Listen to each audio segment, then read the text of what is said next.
There is a quiet war that most of us fight, silently, every day, the war between control and surrender. It begins in small moments. In the need to make plans, to fix outcomes, to ensure that nothing unpredictable enters our fragile sense of order. We tell ourselves that this is maturity, that to control life is to master it. But somewhere along the way, we begin to feel tired, exhausted by our own vigilance.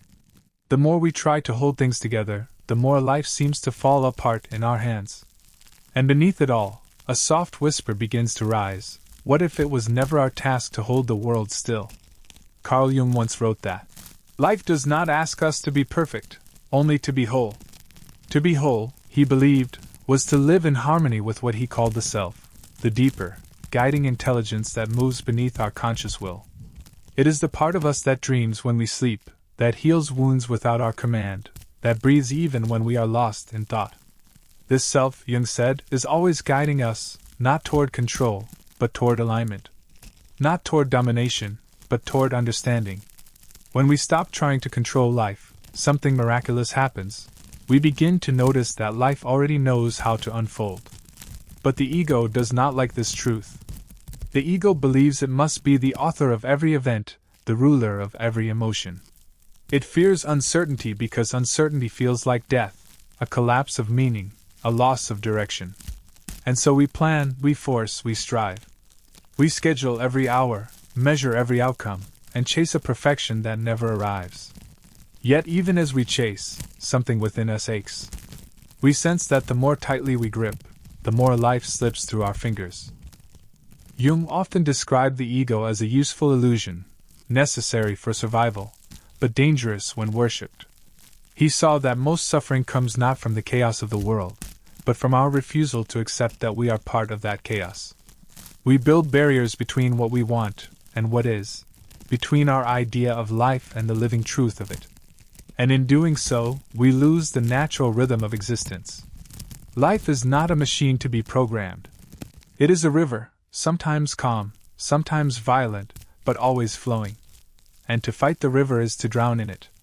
If you have ever felt that strange exhaustion, that quiet despair that comes when all your efforts seem useless, perhaps it is not failure you are meeting, but life asking you to surrender. Not surrender in the sense of defeat, but surrender as a return to participation. When you stop trying to control, you begin to listen.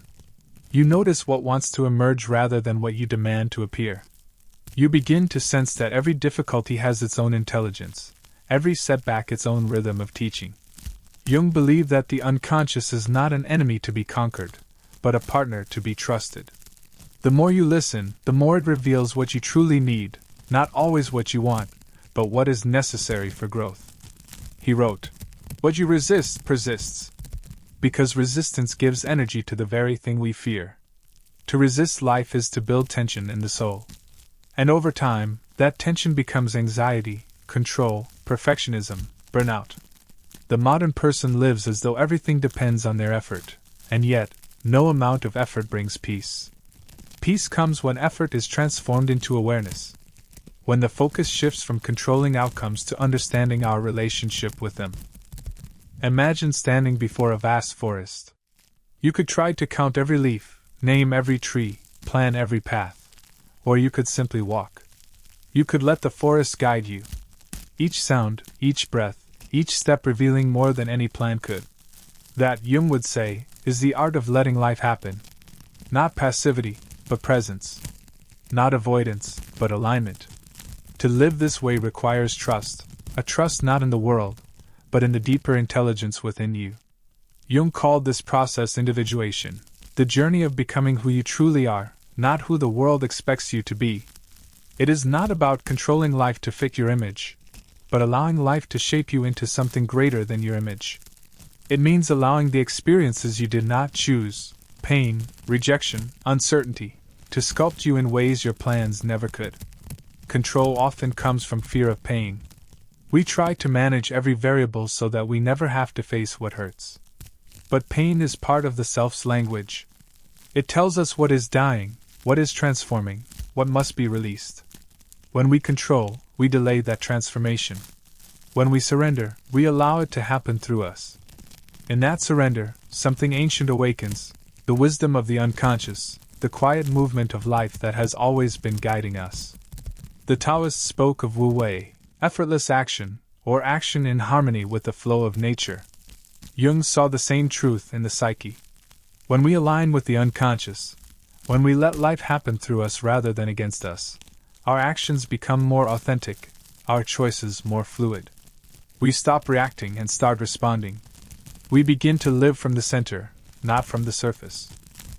You might ask, but what about responsibility? What about goals, plans, effort? Jung would say, keep them, but hold them lightly. Make plans, but do not worship them. Act, but do not confuse action with control. True freedom is not the absence of structure, it is the ability to move gracefully within it.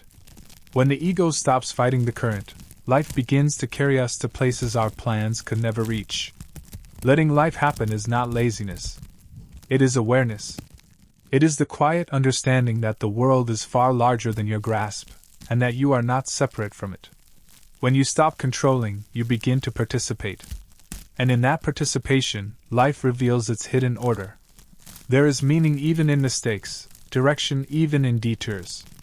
The unconscious, like a great tide, moves everything toward balance. Even our pain becomes part of the pattern, a signal that something in us is ready to change. But this way of living is difficult in a culture built on control. We are told to manifest, to hustle, to take charge of our destiny. We forget that destiny is not built, but revealed, slowly, through the unfolding of experience. When we insist on controlling, we interrupt that revelation. We impose our will upon something far more ancient than our understanding. And the more we interfere, the more lost we become. Jung saw this in many of his patients, people who had achieved outward success but were inwardly fractured. They lived by schedules and expectations, yet felt a deep hollowness. They had mastered control, but forgotten meaning. In their dreams, the unconscious would speak to them, through symbols, through images of rivers, storms, collapsing houses. The message was always the same: stop fighting, and listen. Something deeper wants to emerge. Letting life happen means allowing those dreams to move through you, to teach you. It means listening to your fatigue, your sadness, your intuition, not as obstacles, but as messages from the self. You cannot control transformation, but you can cooperate with it. You can make space for it. You can let the old structures crumble so that the new ones can grow. That is not weakness. It is wisdom. When we finally surrender, something astonishing occurs. The world does not fall apart. It begins to breathe again. You begin to feel that life is not happening to you, it is happening through you. You move from the role of director to participant, from thinker to experiencer. And in that movement, peace arises, not the fragile peace of control, but the deep peace of belonging. You realize that every ending has its own intelligence, that even chaos has a rhythm. Jung once said that the greatest burden a soul must bear is the unlived life. Control keeps us from living fully because it keeps us in fear. Fear of loss, fear of change, fear of being unprepared. But life does not ask you to be prepared, it asks you to be present. The self does not speak through plans, but through synchronicities. Those moments when the inner and outer world seem to align perfectly. When you meet the right person, read the right book, or find the answer you were not seeking. Those are signs of flow, life speaking in its native tongue. And they can only be heard in surrender. So perhaps the art of letting life happen begins with a small act. Breathing. Releasing the tension in your shoulders. Noticing how much of your energy is spent trying to push against what already is. And then, softly, allowing it. Letting the moment exist, without judgment, without control. Letting it be enough.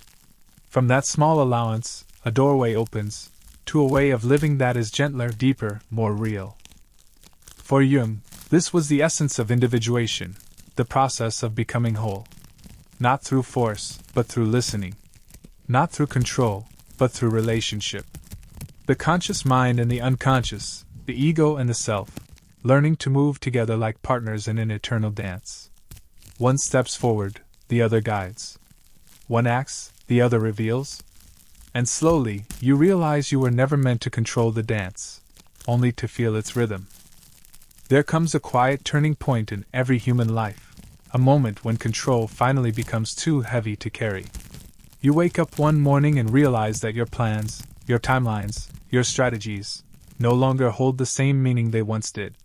You have tried to predict every curve of the road, to guard against every fall, and yet life keeps unfolding in its own mysterious way. Something deep inside you begins to whisper, maybe life was never meant to be controlled. Maybe it was meant to be lived. Carl Jung believed that this realization marks the beginning of true transformation. He called it the moment when the ego begins to bow to the self, when the surface mind finally acknowledges that there is a greater pattern moving beneath it. This is not the end of ambition or direction. It is the beginning of cooperation with something larger than your personal will. It is the shift from, I must make things happen, to, I must allow things to happen through me. Jung noticed that when people reach this stage, their lives often enter a strange kind of chaos. Things fall apart. Old identities crumble. Careers, relationships, dreams, the very things that once gave structure to existence, begin to lose their solidity. To the untrained eye, it looks like failure.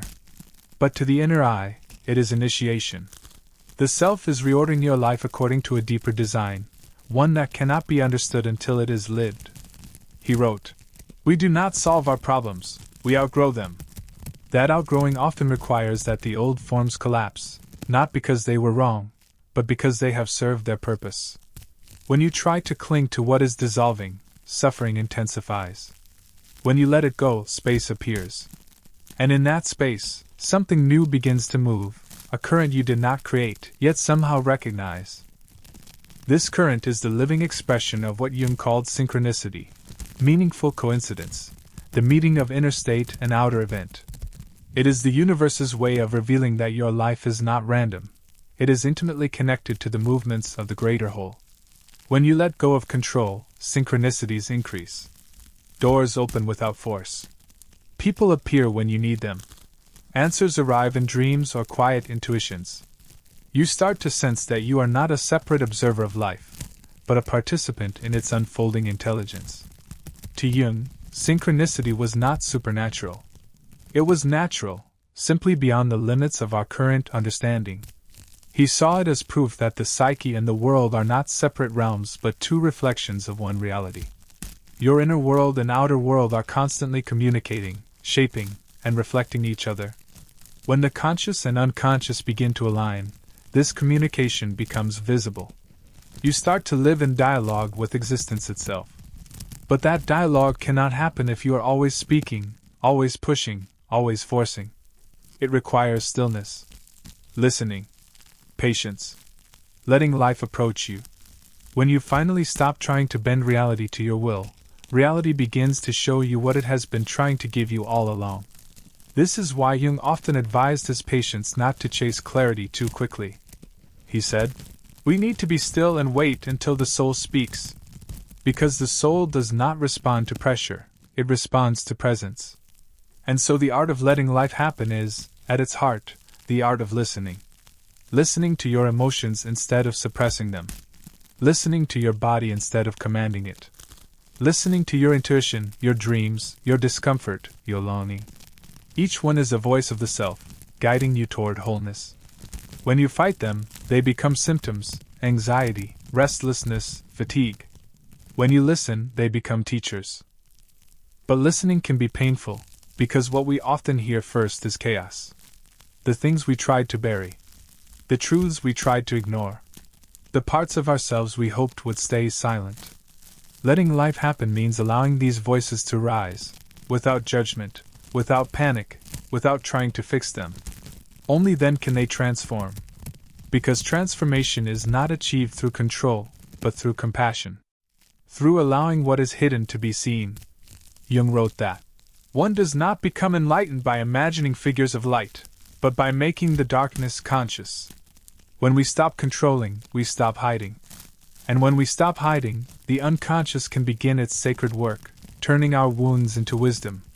This is the quiet miracle that unfolds when you let life happen, everything that once felt meaningless begins to reveal its purpose. The pain you resisted becomes the soil of your strength. The failure you feared becomes the doorway to authenticity. The emptiness you tried to fill becomes space for something real to emerge. Letting life happen is not about doing nothing, it's about doing what is yours to do, and releasing what isn't. It is about acting from alignment, not anxiety. It is about moving when you are moved, and resting when the current is still. This rhythm, this sacred oscillation between effort and surrender, is the heartbeat of individuation. Jung saw it in nature, in seasons, in human lives. Everything breathes in and out. Creation and dissolution. Control and release. Will and surrender. To live in this way requires faith, not in an external power, but in the unseen intelligence within and around you. Faith that what is falling apart is not the end, but the turning of a page. Faith that what is leaving your life is creating space for what is meant to come. Faith that your path is unfolding even when you cannot see the road ahead. Faith, above all, that you belong to a living pattern that holds you even in your unknowing. There will be days when surrender feels impossible, when you want to force clarity, when silence feels like punishment. In those moments, remember, even stillness is movement. Even confusion is part of transformation. The self is not in a hurry. It is patient, ancient, exact. It knows what must unfold, and when. Your task is not to push the river, but to trust that it flows, and that you are being carried exactly where you need to go. You may not understand it now. You may look at the fragments of your life and see only disorder. But one day, you will see the pattern that was forming all along. Every detour, every loss, every delay, all of it leading you toward integration. Jung often said that the unconscious has a natural tendency toward wholeness. It will keep guiding you back, again and again, until you finally remember what you were never meant to forget. You are not a mistake in this universe. You are part of its unfolding story. Letting life happen is, in the end, an act of profound humility. It means recognizing that the mind is not the master of existence, it is a guest. A temporary visitor in a vast and mysterious house. You cannot control the house. You can only learn to live in harmony with it, to honor its rooms, its seasons, its silence. When you do, life stops feeling like a battle. It begins to feel like a conversation. You speak, life answers. You fall, life catches. You release, life fills the space you made. This is not resignation. It is partnership. The kind of partnership that makes living lighter, richer, more human. And in that partnership, you discover something sacred. That life has always been for you, not against you. That even in your deepest struggles, there was meaning. That surrender was never the end of control. It was the beginning of real freedom. So let life happen. Let it surprise you. Let it hurt and heal you in equal measure. Let it change its colors without asking your permission. Because when you stop demanding that life makes sense, life begins to show you beauty far beyond sense. When you stop controlling, you start receiving. And in that receiving, you return to what you were always meant to be. A vessel through which life itself can flow. And that, perhaps, is the quietest truth Jung ever left us.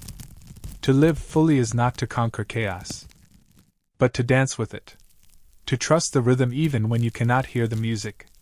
To know that life is not happening to you. It is happening through you.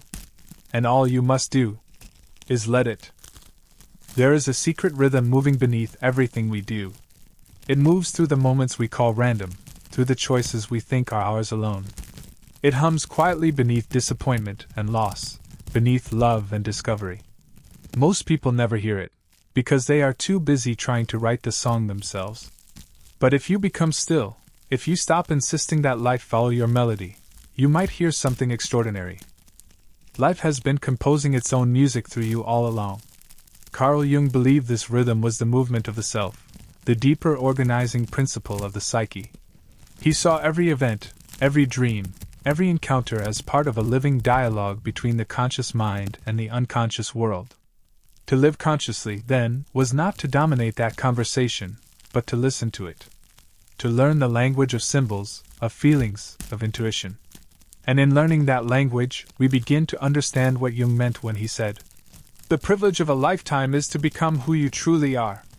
Becoming who you are does not mean constructing an identity, it means uncovering one. It means realizing that beneath all your efforts to control and perfect, there has always been a quiet center, whole, wise, and patient. The ego does not need to invent this wholeness, it only needs to remember it. But remembering requires surrender, because control is the great amnesia of the soul. The more tightly you cling to who you think you should be, the further you drift from who you actually are. When you stop trying to force life into your image, something begins to change. The people who leave your path no longer feel like punishments. They become teachers in disguise. The things that fall apart stop being tragedies. They become transformations.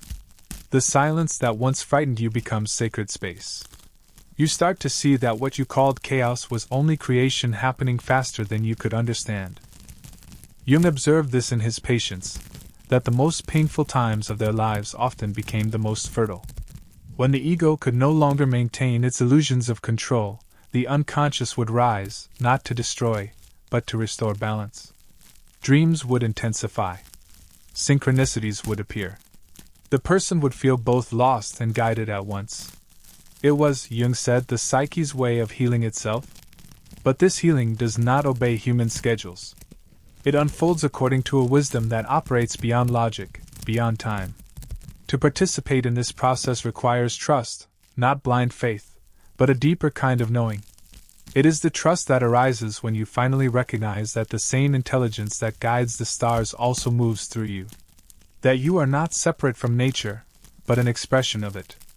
Jung often spoke of this realization as the return to the natural man, the rediscovery of one's instinctive connection to the living world. He warned that modern civilization had become so obsessed with control, with mastery, with domination that we had forgotten how to be part of life. We treat nature, others, even our own psyche, as things to be managed rather than mysteries to be met. And so, he said, our souls grow restless. Letting life happen is the antidote to this restlessness. It is the moment when we stop standing outside the river and finally step into it. We learn to move with the current, to trust that the bends and turns are not obstacles, but invitations. When you live this way, you no longer need to chase meaning. Meaning begins to find you. You may walk through darkness, but even that darkness becomes luminous from within, because you know it belongs to the same pattern as the light. Jung's work reminds us that life's flow is not always gentle. Sometimes it breaks what is rigid. Sometimes it floods what we built. But even in its destruction, it is sacred. The psyche's aim is not comfort, but wholeness, and wholeness often demands that we lose what we cannot keep. To let life happen means allowing even the dismantling to be meaningful. It means trusting that when the tide takes something from you, it is only clearing the shore for something deeper to arrive. There will always be moments when the ego protests. It will say, "If I don't control, everything will fall apart." But look closely. How often has life already shown you that it knows how to repair itself? Your body heals without your command. The seasons return without your permission. The heart learns to love again, even when you swore it never would. Life moves forward because it must. Your control was never the engine, only the illusion of steering. When Jung studied the dreams of people in despair, he often found symbols of renewal: rivers, seeds, dawns. The unconscious, he realized, always seeks rebirth. It does not dwell in destruction forever, it transforms. And when we stop interfering, that transformation happens more easily. This is why surrender is not passivity, it is participation in the deeper intelligence that has been guiding you since the beginning. To let life happen is to say yes to the mystery. To stop needing to understand everything before you can love it. To allow your story to unfold without demanding to know the ending. Jung called this attitude a more fatty love of fate. It does not mean resignation, but reverence. It means seeing even the unexpected as sacred, even the loss as necessary, even the pain as meaningful.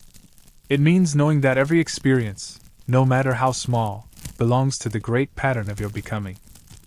There is a peace that comes from this surrender, not the fragile peace of having everything under control, but the steady peace of being aligned with life itself. When you stop fighting what is, you discover that reality is not your enemy. It becomes your mirror. And through that mirror, the self begins to reveal its quiet perfection. You realize that everything you were searching for, love, purpose, belonging, has always been present, waiting for your resistance to soften. Control keeps us safe, but it also keeps us small. It builds walls where there could be windows. It holds the reins so tightly that we forget what it means to trust the horse. Letting life happen is terrifying at first, because it feels like dying, and in a way, it is. It is the death of the illusion of control. But what dies is not your power, what dies is your fear. And when fear dies, freedom begins. Jung often said that the soul is not linear, it moves in spirals. You will revisit the same lessons, the same patterns, the same emotions, again and again. But each time, you will see them from a new height. Each surrender deepens your wisdom, each letting go refines your faith. Eventually, you stop asking, "Why is this happening to me?" and begin to ask, "What is this trying to teach me?" That shift, from resistance to curiosity, is the beginning of awakening. The art of letting life happen is really the art of remembering who the artist is. You are not the painter, you are the canvas and the brush. Life paints through you. Every joy, every wound, every silence adds color to the portrait of your becoming. You don't need to control the painting. You only need to stay open enough for the colors to flow. And as they do, something remarkable unfolds. The need to control fades into the desire to understand. The desire to understand softens into simple presence. And in that presence, you discover the great paradox. When you stop trying to control life, you finally begin to participate in it fully. You begin to see that you were never meant to be the author of existence, only a witness to its poetry. And that poetry is always being written, even in silence, even in stillness, even when you think nothing is happening at all. So if you find yourself in that quiet in-between, where the old is gone and the new has not yet arrived, do not rush to fill it. Do not panic. Do not demand clarity. Sit with the emptiness. Let it breathe through you. For in that emptiness, something sacred is taking shape. The self is arranging the next verse of your song. And all you must do is listen. There is a certain point in every life where effort stops working. Not because you've failed, but because something deeper within you refuses to keep pushing against the current. You may call it exhaustion, surrender, or awakening, but what it truly is, Jung said, is the moment when the self begins to reclaim the wheel. For so long, the ego has been the driver, frantic, controlling, terrified of losing direction. It believes that without its grip, everything will collapse. But the truth is, the ego was never steering. It was only learning to trust that the journey has its own intelligence. We spend years shaping our lives around plans and ideals, trying to make things happen according to our will. We chase certainty, we cling to order, we control people and moments as though they were fragile glass in our hands. But life, like the unconscious, resists being handled. It moves through patterns older than thought, older than the human mind itself. And when we fight those patterns, they do not vanish, they harden. They return as anxiety, as restlessness, as dreams that won't let us sleep. Jung noticed this in the lives of those who sought his counsel. The people who clung most desperately to control were often those whose inner lives had become most chaotic. They would suppress emotion, repress memory, deny longing, until the pressure of the unconscious broke through in strange and painful ways. It wasn't punishment, it was balance. The psyche will always move toward equilibrium, even if that means dismantling the structures that keep you safe. And so, the art of letting life happen begins with humility. The humility to admit that you do not know better than life. The humility to bow before what is larger than your plans. There is a natural rhythm in all things. Jung saw it as a psychological equivalent to the laws of nature. Day follows night. Growth follows decay. Creation demands destruction. And yet the ego fights these rhythms endlessly. It wants light without shadow, gain without loss, beginning without ending. It wants the flower to bloom, but never to die. It wants to love without risking pain. But to demand such things is to demand that life cease being alive. And so we suffer, not because life is cruel, but because we refuse to let it be what it is. When Jung spoke of the self, he was describing something more ancient than personality, an organizing center that holds both order and chaos in harmony. The self does not fear contradiction.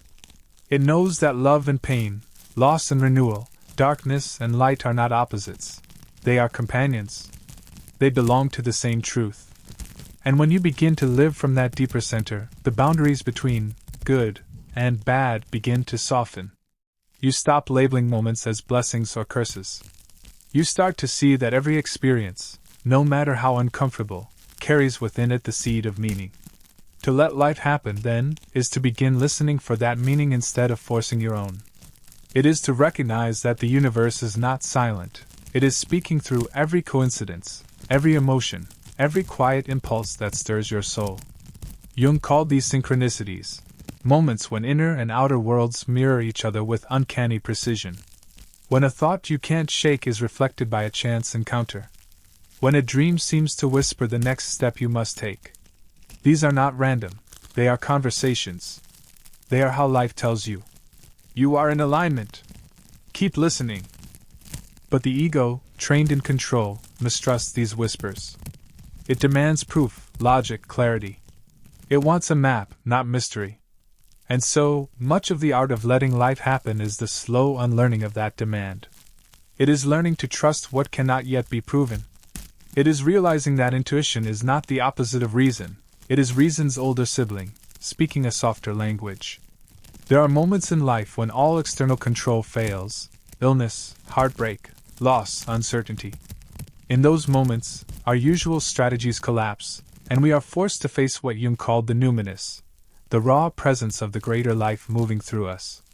Sometimes it feels like chaos. Sometimes it feels like grace. But always, it calls us inward. It asks us to surrender not because we are weak, but because resistance only deepens the pain. To let life happen is to meet these moments not with fear, but with reverence. To say, even this is part of the whole. The self is not interested in our comfort, it is interested in our completeness. And completeness often comes disguised as collapse. You lose what you thought defined you, and in that loss, the real begins to surface. It is not easy. In fact, it can feel like death, the death of the persona, the death of old certainty. But in Jung's view, that is precisely what rebirth demands. There can be no renewal without surrender, no wholeness without dissent. He called this the process of individuation, the lifelong unfolding of one's true nature. It does not happen through control, but through relationship with the unconscious. The ego must learn to listen, to yield, to cooperate with the deeper wisdom moving through it. This cooperation does not erase free will, it refines it. It turns will into alignment, effort into flow. You still act, still choose, still create, but you do so in rhythm with life, not in defiance of it. Jung once wrote that, "What you resist not only persists, but grows." The harder we fight against what is meant to transform us, the more fiercely it returns. And so, letting life happen is not avoidance, it is intelligent cooperation with destiny. It is the understanding that what you call loss of control is often the first step toward true participation. When you stop trying to dominate life, you become a partner to it. And in that partnership, something miraculous begins to occur. Life starts to reveal its purpose through you. Perhaps the hardest part of this journey is patience. The ego wants answers now. It wants to know the meaning of every shadow before stepping into it. But the self does not reveal itself on demand. It reveals itself when you are ready to hear. Until then, it speaks in symbols, in dreams, in fleeting intuition. It teaches you to live without needing to know, to walk without needing to see the whole path. And in that unknowing, you discover the essence of faith, not belief in something external, but trust in the life that animates you. You are not separate from that life. You are not an observer standing outside the universe, you are a pulse within it. Every thought, every feeling, every breath is part of the same eternal motion. To let life happen is to rejoin that motion consciously, to stop resisting your own nature. You are not here to master life, You are here to experience it. You are here to allow its mystery to move through you, to transform you, to make you whole. So when you feel lost, when you cannot control what happens next, remember this. You are not being punished. You are being invited. Invited to see what lies beyond your plans. Invited to trust the wisdom that has always carried you. Even the pain you resist has meaning. It is life's way of softening you, of making space for something truer. And when you stop running from that pain, you begin to hear its music. You begin to feel the rhythm that has been guiding you since the very beginning. That rhythm is life, and it has never stopped playing. You only need to stop shouting long enough to listen. There comes a point in this quiet unfolding where you begin to see that control was never the problem. Fear was. Fear that if you didn't hold the reins, everything would fall apart. Fear that without structure, you would dissolve into chaos. But what Jung came to understand is that the chaos you fear is not destruction, it is creation waiting to take shape. When the conscious mind stops dictating, the unconscious begins to speak. And what it says, if you are willing to listen, is not madness, but meaning. The ego, by nature, seeks clarity and safety. It defines, measures, plans. It needs boundaries to feel secure. And yet, it is precisely these boundaries that prevent the greater intelligence of life from flowing through us. When we live entirely within our plans, we suffocate in our own structure. When we live entirely by chance, we drift without anchor. To let life happen, Jung said, is to find the middle way, the dance between ego and self. A conversation, not a war. Most of us were never taught how to listen to that conversation. We were taught to pursue, to accomplish, to prove. Our lives became a sequence of controlled outcomes. But somewhere along the way, we stopped feeling alive.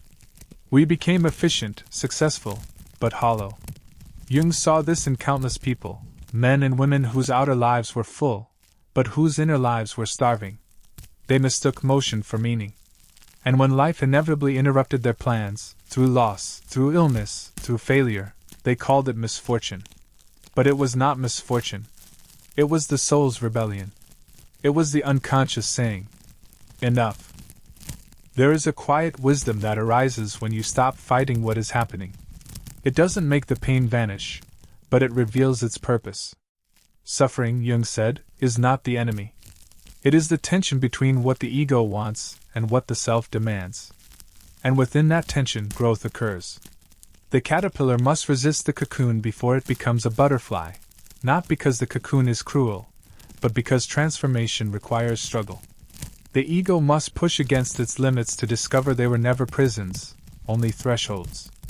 You can feel this process in your own life. Every time something you cling to slips away, a plan, a person, an identity, something in you expands to hold the loss. That expansion is the self-awakening. It's not dramatic, it's subtle, almost invisible. But if you pay attention, you'll feel it. You'll notice a strange stillness beneath the chaos. A small, calm voice that whispers, "This too is part of your becoming." Letting life happen does not mean becoming passive. It is not a withdrawal from effort, but a refinement of effort. Instead of forcing outcomes, you begin to align with the deeper current moving through you. You act not from anxiety, but from presence. You speak not to convince, but to express truth. You work not to prove your worth, but to embody your purpose. This shift changes everything, because it replaces control with participation. To participate in life is to become a conscious part of its unfolding. You stop demanding that things bend to your will, and begin to notice how they are already bending toward meaning. Jung called this the cooperation of the ego with the unconscious. It is a sacred dialogue, the human learning to listen to the divine within. And when you begin to live in that cooperation, synchronicity increases. The right people appear. Opportunities align without effort. Decisions feel guided rather than forced. It's not magic, it's harmony. The same way a river carries a leaf, not because the leaf is trying, but because it's willing to be carried. There's a certain kind of grace in that surrender, not a religious grace, but a psychological one. It comes from realizing that you are part of something larger, something wise enough to hold you even when you fall. And the more you trust that, the more effortless your life becomes. You begin to stop chasing things that aren't meant for you. You stop forcing connections that drain you. You stop trying to make sense of everything immediately. You give time permission to teach you slowly. And in that stillness, meaning begins to emerge, like dawn breaking after a long night. But Jung warned that this path is not easy. The more you allow life to happen, the more your ego will resist. It will whisper fears of losing control, of wasting time, of missing out. It will convince you to grasp again. And yet, every time you let go, you are shown something beautiful, that the world continues without your control. That peace does not require perfection. That you can fall apart and still be held by something unseen. This is what Jung meant when he said, "We do not solve our problems, we outgrow them." Control tries to solve. Surrender allows growth. Growth transforms problems into wisdom. And wisdom needs no control, it simply knows. There's an image Jung once described, of a man standing at the edge of a forest, terrified of entering because it's dark and unknown. He wants light before he steps in. But light, he realizes, will not come until he takes the first step. That is the paradox of life. You will not see the way until you begin walking. And the moment you do, something responds. A path reveals itself underfoot, one stone at a time. To let life happen is to walk into that forest with faith. Not blind faith, but the quiet confidence that the self knows the way, even when the mind does not. It is to accept that uncertainty is not danger, it is mystery. And mystery is where life hides its deepest treasures. Look back at your own life, at the times things didn't go your way. At the rejections that led to better paths. At the heartbreaks that made space for truer love. At the endings that disguise beginnings. You can see it now, can't you? That life was never against you. It was always shaping you, teaching you to loosen your grip so that your hands could receive. In the stillness that follows surrender, something remarkable begins to happen. Creativity returns. Energy that was once consumed by control becomes fuel for creation. New ideas, new perspectives, new possibilities start to surface. This is because the unconscious, once suppressed, begins to flow freely again. It offers symbols, insights, visions, fragments of the self seeking expression. The artist, the writer, the healer, the dreamer, all awaken when you stop trying to orchestrate life and instead let life create through you. And perhaps this is the deepest secret Jung left us. That the purpose of life is not to control its outcome, but to participate in its creation. To dance with it. To suffer with it. To love it. To allow yourself to be changed by it. The art of letting life happen is the art of remembering that you are not separate from life. You are the expression of it, a temporary wave in an infinite ocean. You do not command the tide. You move with it. And in that movement, in that rhythm, you find the only kind of freedom that lasts. Not the freedom to control, but the freedom to trust. So, when the next storm comes, and it will, try not to fight it. Stand still. Breathe. Let it pass through you. And as it does, remember Jung's quiet promise. That what you surrender to will never destroy you. It will only strip away what was never truly you. When the clouds clear, you'll find yourself lighter. Not because life has become easier, but because you've stopped demanding it to be something else. You'll see that peace was never a place to reach, it was the silence beneath all your reaching. And in that silence, you'll finally understand what Jung meant when he said, "Until you make the unconscious conscious, it will direct your life, and you will call it fate." To let life happen is to begin making it conscious. Not by control, but by awareness. Not by fear, but by trust. And when you live that way, with open hands, steady breath, and quiet heart, life does not happen to you anymore. It happens through you. At last, there comes a time when the lessons of surrender, patience, and trust begin to weave together. When you look back, you can see the patterns that once felt random or cruel. Every delay, every loss, every moment of uncertainty was a thread in a tapestry you could not yet perceive. Jung would call this the awakening of the self, the quiet integration of the conscious and unconscious, where control gives way to wisdom, and striving gives way to presence. You begin to notice the spaces between your thoughts, the pauses where life speaks most clearly. The moments of silence, once uncomfortable, become sacred. You discover that nothing requires forcing, not emotion, not connection, not understanding. All that is necessary is attention. The art of letting life happen is, at its core, the art of awareness, a gentle, unhurried witnessing of the inner and outer world. The ego may still protest. It may demand certainty, results, recognition. It may urge you to plan, to grasp, to ensure. But with each breath, you realize that its voice, though loud, does not hold the truth. The truth resides in the calm beneath the storm, the steady rhythm that persists regardless of circumstance. This rhythm is life, moving through you, guiding you, reminding you that surrender is not loss. It is alignment. It is freedom. As you walk through the ordinary moments, the quiet mornings, the still evenings, the mundane tasks, you begin to see their extraordinary nature. Every act, when performed without the grip of control, becomes a meditation. Every interaction, when met without expectation, becomes a mirror of your own depth.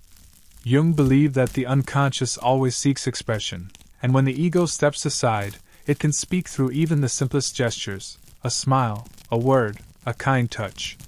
Life does not require you to understand it fully.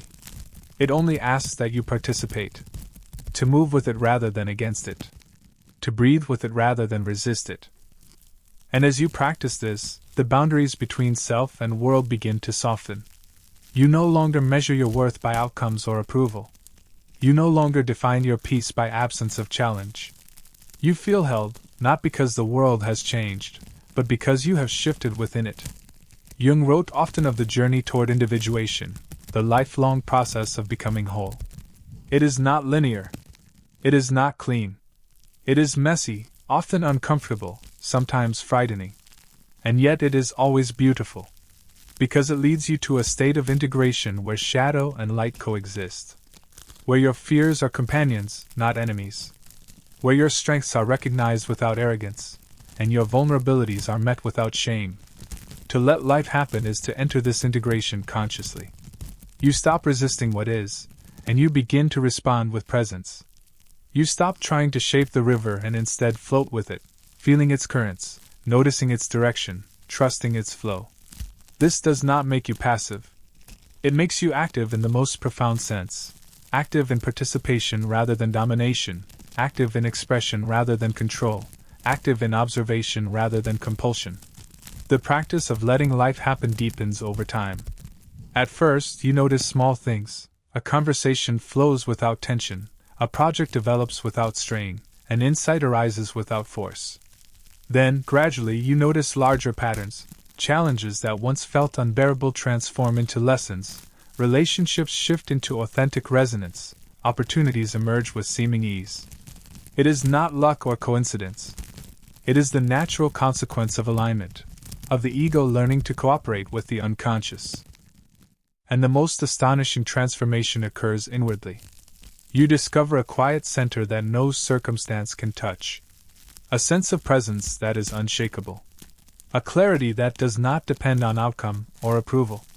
This is the calm of the self, the part of you that Jung believed always knew the way, even when you could not see it. In this calm, your perspective on life changes.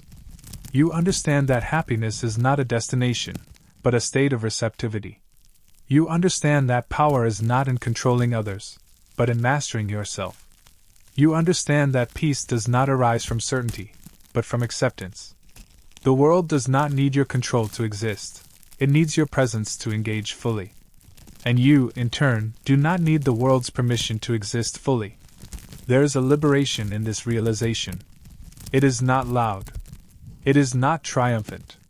It is quiet, subtle, and profound. You can feel it in a breath, in a pause, in the space between thought and thought.